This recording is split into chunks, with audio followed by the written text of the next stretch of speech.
Hello, কাঁঠাল কাটার পরে আজকে হচ্ছে কাঁঠাল রান্না করে দেখাচ্ছি।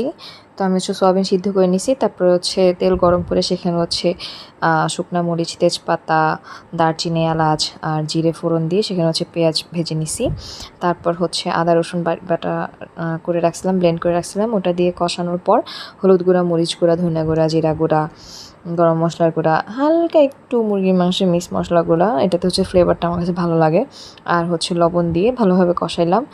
আর একটু জল দিয়ে কষাইলাম। তারপর হচ্ছে কষানো হইলে আলু ভেজে রাখছিলাম আগে, ওটা ক্লিপ নিতে ভুলে গেছি। আলু ভেজে হচ্ছে কাঁঠালটা সিদ্ধ করা ছিল, ওই কাঁঠালটা দিয়ে ভালোভাবে কষাই নিলাম।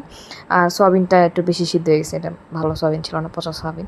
যে ভালোভাবে কষাই নিছি, কষায় হচ্ছে ঢাকনা দিয়ে দিছি যাতে হচ্ছে ওটার জলে নিজে একটু হচ্ছে নরম নরম হয়ে যায়। বেশিক্ষণ সিদ্ধ করা কষানো লাগে না এটা, কারণ হচ্ছে সবই তো আগে থেকে সিদ্ধ করা, তো হয়ে যায়।